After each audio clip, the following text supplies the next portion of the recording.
Assalamualaikum warahmatullahi wabarakatuh. Perkenalkan, nama saya Regita Cahyani Yasmin dengan NIM 120220233. Di sini saya akan menjelaskan terkait pembangunan wilayah berdasarkan pendekatan klaster. Dosen pengampunya itu Bapak Asirin, yang dimana mata kuliahnya itu perencanaan wilayah.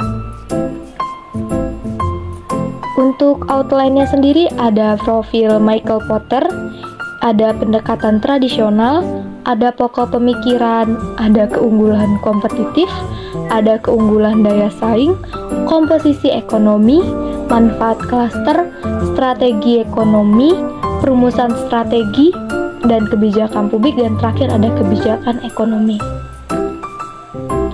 Yang pertama kita bahas tentang profil Michael Porter. Michael Porter mengembangkan konsepsi yang berpengaruh tentang keunggulan kompetitif. Konsepsi yang dikembangkan Porter bertujuan untuk menjelaskan peran dan dinamika konsentrasi geografis atau disebut dengan klaster industri dalam ekonomi nasional dan kontribusinya terhadap pertumbuhan, produktivitas, dan daya saing perdagangan. Selanjutnya ada pendekatan tradisional yang berlaku saat ini, yang dimana pada pendekatan tradisional untuk pengembangan ekonomi itu tidak berfungsi. Bisa kalian lihat bagannya yang pada bagan pertama ini ada terbuka untuk bisnis, diturunkan untuk memperbaiki lingkungan dan iklim bisnis. Lanjut diturunkan lagi ada berusaha dalam mencocokkan kebijakan. Lalu di bagian yang kedua ada berburu permainan besar, yang dimana turunannya itu bersaing secara agresif untuk investasi dan juga pabrik baru. Lalu di bawahnya lagi itu biaya tinggi, pengembalian yang rendah. Lalu ada bagian yang ketiga, berburu sesuatu yang besar yang lain, yang dimana turunannya itu masukkan industri berteknologi tinggi dan pertumbuhan tinggi. Selanjutnya ada sangat sedikit wilayah yang memiliki aset untuk bisa sukses mencapai target tersebut. Dan bagian yang terakhir, bangun dan bisnis akan datang, yang dimana investasi infrastruktur pada kawasan industri jarang menawarkan keunggulan dibandingkan dengan wilayah yang lain. Lalu ada pokok pemikiran pendekatan keunggulan kompetitif. Yang pertama ada pembangunan berfokus pada keunggulan kompetitif, bukan penciptaan lapangan kerja. Yang kedua ada pembangunan berbasis klaster yang mencerminkan inti dari pendorong terciptanya lapangan kerja dan upah. Dan yang ketiga ada pembangunan kekuatan yang ada saat ini dan yang potensial untuk dikembangkan. Yang keempat ada pembangunan dengan prioritas dan urutan atau sequence. Dan yang kelima ada pengembangan strategis pembangunan daripada daftar tindakan.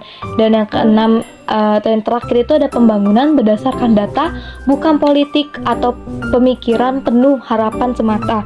Di mana pentingnya pembentukan ulang model pengembangan ekonomi wilayah dan kota dengan memahami terlebih dulu faktor penentu keunggulan kompetitifnya dalam ekonomi global.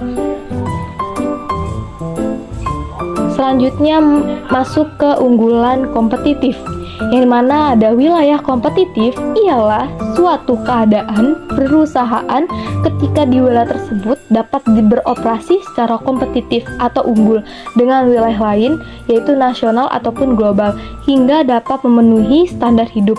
Yang dimana ada tiga. Yang pertama ada keunggulan kompetitif tergantung pada produktivitas jangka panjang dan efisien pada sebuah lokasi yang melakukan bisnis. Dan yang kedua ada kemampuan untuk mencapai partisipasi warga yang tinggi dalam pekerjaan. Dan yang ketiga ada produktivitas dalam perusahaan dan pekerjaan. Yang mana dari ketiga itu, keunggulan kompetitif bukan berarti upah yang rendah. Selanjutnya masuk keunggulan kompetitif. Yang pertama dinaungi oleh negara. Dari negara turunannya provinsi, dari provinsi lanjut ke kabupaten atau kota. Kabupaten atau kota menjadi unit yang esensial dalam pengembangan keunggulan kompetitif. Selanjutnya masuk keunggulan daya saing wilayah dan kota, yang dimana secara itu ada keunggulan itu ada dua. Yang pertama ada keunggulan secara mikroekonomi, dan yang kedua ada keunggulan secara makroekonomi. Yang keunggulan secara ekonomi itu terbagi menjadi tiga. Yang pertama ada kualitas lingkungan dan iklim bisnis, yang kedua ada pengembangan klaster, dan yang ketiga ada kecanggihan strategis dan operasional perusahaan. Sedangkan untuk keunggulan secara makroekonomi itu dibagi menjadi dua. Yang pertama ada kebijakan moneter dan fiskal, dan yang kedua ada pembangunan manusia dan kelembagaan politikal yang efektif. Selanjutnya masuk ke komposisi ekonomi wilayah berdasarkan skala klaster. Bisa dilihat dari diagram di samping, di mana pada klaster lokal lebih besar daripada klaster global. Yang dimaksudnya di sini penjelasannya, klaster global itu hanya melayani pasar nasional dan juga global, dengan mudah dapat terpapar dari kompetensi dengan wilayah dan negara lain. Sedangkan untuk klaster lokal hanya melayani pasar lokal, yang dimana itu maksudnya sedikit terpampar kompetensi dengan wilayah lain yang ada di dalam negeri ataupun di luar negeri. Selanjutnya masuk ke klaster dan keunggulan kompetitif industri hayati di Masoheosetis, yang dimana di sini ada produk biologi dan produk biofarma, dan ini contoh dari diagramnya. Lanjut, di sini ada diagram klaster dan keunggulan kompetitif industri hayati di Misogetis, sama sepertinya di sini ada pertanian dan perkebunan anggur. Di sini ada fasilitas persebaran klase. Bisa dilihat diagramnya. Selanjutnya masuk ke klaster yang saling terkaitan dan diversifikasi ekonomi. Bisa dilihat gambarnya. Selanjutnya masuk ke sumber keunggulan kompetitif lokasi, yang dimana ada 4 bentuk. Yang dari pertama, konteks strategi dan persaingan perusahaan itu diturunkan menjadi kondisi faktor input, lalu diturunkan dari sini dimuata dari faktor kuantitas dan biaya atau input, sumber daya alam, sumber daya manusia, dan sumber daya modal, infrastruktur fisik, infrastruktur administratif, dan infrastruktur informasi, dan juga infrastruktur iptek. Yang dimana ini menghasilkan 2 output. Yang pertama ada faktor kualitas, dan yang kedua ada faktor spasial. Lalu di sini ada industri terkait dan pendukung, di mana outputnya ini ada 2. Ada kapabilitas supplier lokal yang ada, lalu yang kedua ada kompetitif industri skala terkait yang ada, lalu di mana dihubungkan lagi dengan kondisi permintaan. Ini menumbuhkan 3 output.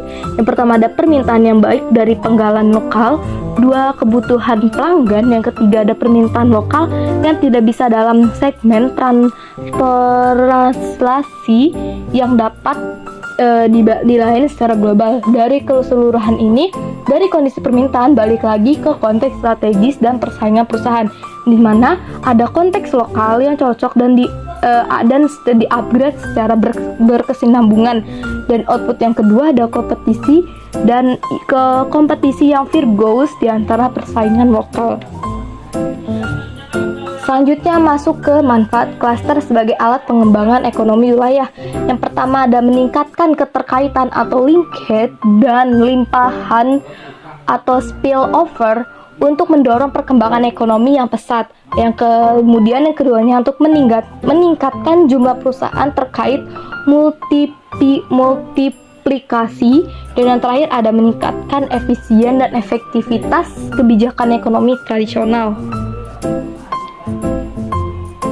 Selanjutnya masuk ke strategis ekonomi, yang dimana tidak hanya berdasarkan best practice. Selanjutnya ada strategis ekonomi untuk mencapai keunggulan kompetitif sesuai dengan kondisi dan potensi yang dimiliki. Hingga perumusan strategis pembangunan regional itu ada 4. Yang pertama ada pengembangan keunggulan nilai-nilai wilayah, yang kedua ada pengembangan kekuatan unik yang dimiliki, yang ketiga ada pembangunan untuk mencapai dan memelihara keseimbangan dengan wilayah sekitar, dan yang terakhir ada penentuan prioritas dan urutan pengembangan, merupakan hal yang fundamental untuk pengembangan ekonomi wilayah. Selanjutnya masuk ke perumusan strategi pengembangan ekonomi wilayah dan kota, yang dimana ada kembangkan keunggulan nilai-nilai wilayah. Pada posisi keunggulan kompetitif yang harus yang khusus lokasi warisan kekuatan saat ini, potensial kekuatan itu ada 3. Yang pertama, apa keunikan keunggulan secara lokasi. Yang kedua, ada lokasi cocok untuk jenis aktivitas atau klase seperti apa. Dan yang terakhir, ada apa peran wilayah di dalam lingkup wilayah sekitar negara atau global. Dan yang kedua, ada kembangan kekuatan unik yang dimiliki, yang dimana ada elemen-elemen iklim dan lingkungan bisnis yang unik dan unggul dibandingkan wilayah lain atau non-lokasi. Yang kedua, apa klaster yang ada saat ini dan berpotensi muncul untuk dikembangkan. Dan yang terakhir, ada capai dan pelihara keseimbangan dengan wilayah sekitar, yang dimana apa kelemahan yang harus diatasi. Dari ketiganya ini diprioritaskan, dan urutan pengembangan merupakan hal yang fundamental untuk pengembangan ekonomi wilayah. Selanjutnya ada kebijakan publik untuk mendukung klaster, yang di sini ada daya tarik lingkungan dan iklim bisnis atau investasi. Ada 9. Yang pertama, ada pendidikan dan pelatihan tenaga kerja terampil. Yang kedua, ada infrastruktur sains dan teknologi, yaitu universitas, pusat peneliti, transfer teknologi. Dan yang ketiga, ada standar kualitas dan lingkungan. Yang keempat, ada perlindungan sumber daya alam. Yang kelima, ada infrastruktur fisik spasial. Yang keenam, ada informasi pasar. Dan yang terakhir, ada promosi ekspor. Selanjutnya di sini ada kebijakan ekonomi terkait klaster.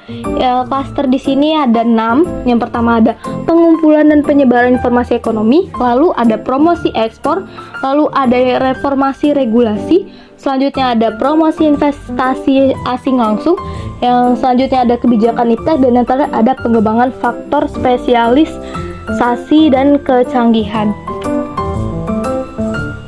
Sekian dari saya, kurang lebihnya mohon maaf. Wassalamualaikum warahmatullahi wabarakatuh.